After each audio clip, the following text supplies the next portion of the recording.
Welcome to Interim Updates. This is the final video in the HMIS Introductory course, and we'll discuss updating a client's health insurance, non-cash benefits, and income. So to start, let's find our client. So I'll go to the Client Point tab. In this case, I know my client's ID number, so I'll simply enter it, click Submit, and jump to my client's profile. Now, it's always a good rule of thumb to work the tabs from left to right to ensure that all information is complete. So I'll go to Households. My client doesn't have a household, so I have nothing to update there. I'll go to the ROI tab and make sure I have a current release of information of file, and it looks like I do. Please note that this is important for Balance Estate users specifically. Users who are not part of Balance Estate will not see this tab. But in my case, I do have an ROI, so I'll go and move to the Entry Exit tab. And this is where we'll go ahead and make any updates. Before I do so though, I'm going to minimize this left-hand bar to give myself some more space. Perfect. So now I have my Entry Exit program right here. And it looks like my client originally entered on the 1st of August. So I want to make some updates today as of the 22nd of December. So to make an update, we'll go to the Interims column and we'll click on the Interims note. Here you would see any previous interim updates that the client had completed. There are no other here, so we'll add a new interim review. On this screen, it just indicates some general data about the update. The entry exit provider, type, and the review date will automatically populate. We'll go ahead and select the interim review type. There's two options, update and annual assessment. Now an annual assessment occurs on the anniversary of a client's entry into a project. So, for example, my client entered the project on August 1st. August 1st of the following year will be my client's annual assessment. Please note that you can't complete an annual assessment up to 30 days before or after a client's anniversary into a project. Furthermore, the head of household's anniversary date will apply to the entire household. Since we're just a few months out from the client's entry into the program, we'll select Update, and we'll save and continue. Now, you will default to an update assessment or the program data elements assessment. Please remember, your screen may look slightly different, but you will default to the appropriate assessment. You may have to scroll down to get to the income portion. So let's start with income. In my scenario, my client indicated that they're currently making $400 a month, an increase from the $250 they were previously making. So let's see how we can make this update. First, in the total monthly income field, we're going to switch from $250 to $400.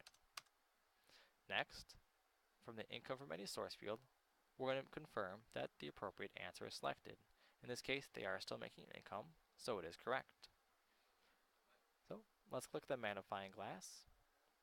And to update the income, you'd actually click on the magnifying glass first.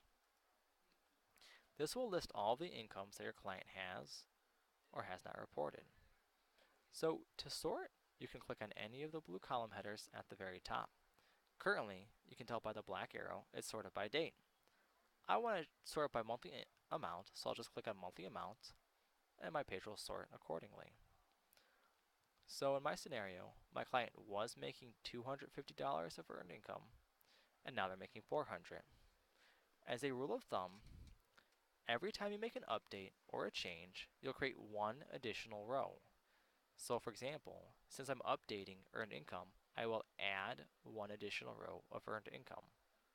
Let's see how that looks. First, I'll update this row to say that they're no longer making $250 a month.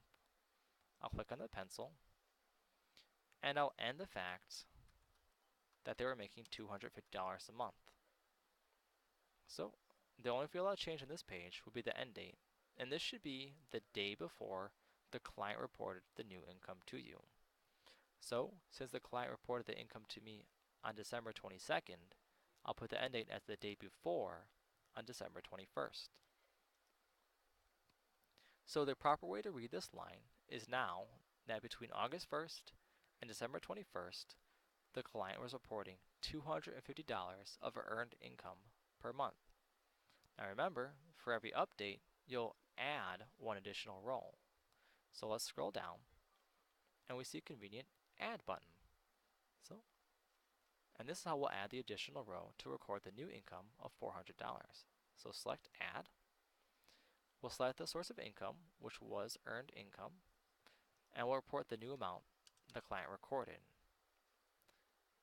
We'll keep the start date the same, and receiving income source will be yes or no depending on the amount. Since they're making money, it will be a yes, and we'll click save.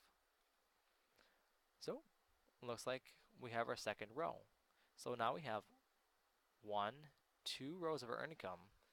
So in other words, we made one update, and so we had to add one row. So this is saying between August 1st and December 21st, the client was making $250 a month. And then from December 22nd forward, they were making $400 a month. If at a later point the client then reported they were making $600, we would expect to add one additional row of earned income, showing 3 instead of 2 rows. But as that's not happened yet, we'll leave this here and we'll exit from the screen. Now we'll show how you can end a benefit. So in my scenario, the client was previously receiving food stamps and they're reporting that they no longer are receiving that benefit. So first, we'll double check to make sure that this is correct. And this is no longer correct, so we'll flip this from a yes to a no. Just like the income subassessment, we'll click on the magnifying glass for non-cash benefits. And once again, you can sort by any of the column headers. So right now it's sorted by date effective, indicated by the black arrow. So I want to sort by the receiving benefit column. And that puts my yes and my food stamps up at the top. So, just like income, anytime we make a change to a record or a benefit, we're going to add one additional row. So at the end, I should expect to see one additional row of supplemental nutrition assistance. So let's see how we can change it from a yes to a no. First, we'll edit this row, indicating that we're no longer receiving the benefit as of today. But we want to indicate when the benefit ended, which is the day before they reported it ending. So my client reported today on the 22nd that they were not receiving it. So in the end date, I'll put 12/21, and I will make no other changes to this screen. So the proper way to read this is from August 1st to December 21st, they were earning food stamps. So, as a rule of thumb, anytime you make a change, you're going to make one additional row, or add, as in the lower left hand, you're going to add one row. So click the add button, and we'll once again select the same benefit type, in this case food stamps. All right, and we'll go ahead and add it as a no. So this will indicate from December 22nd forward, they're not receiving the benefit any longer. So we'll click save. Perfect. So it looks like our benefits are apart, so I'm going to sort by the source of non-cash benefit by name so that we can see them together. So what this is saying is that from August 1st to December 21st, they were receiving this benefit, but as of December 22nd, they were no longer receiving this benefit. As always, with any update, you'll create one additional row. So let's go and exit from this screen. And let's go ahead and record how you would start from not receiving any benefit to receiving the benefit. In this case, my client already has a health insurance, but the client's also now receiving Medicaid as well. So we'll go and update that by clicking the magnifying glass. Okay. And see at the bottom, they were previously making, and currently are making, or have the insurance type of Veterans Administration medical services. But our client also indicated they now receive Medicaid, which they were not before. So what we want to do is we're going to make an update, and for every update, we're going to add one additional row to the type of insurance we're making an update to. So let's start with Medicaid. So we'll take the current row we'll edit it, and we'll simply indicate that as of yesterday, the day before they reported the change, in other words, the client reported to me today on the 22nd that their status with Medicaid changed. Therefore, the end date will be one day before on the 21st. So what this row is saying is from August 1st to December 21st, the client was not receiving Medicaid benefits. As we've mentioned, anytime you make an update, you'll have to add one additional row. So I see one row of Medicaid. I now have to make one additional row, so I'll click Add. I'll select my health insurance program of Medicaid. I'll indicate that my client is now covered, and then I'll go and complete and click Save. And so I'll sort by health insurance type so I can bring my Medicaids together. And now you can see what it's saying is that from August 1st to December 21st, they were not receiving Medicaid insurance. But as of December 22nd, they were, yes, receiving Medicaid. As you can see, with an update, we have one additional row of information.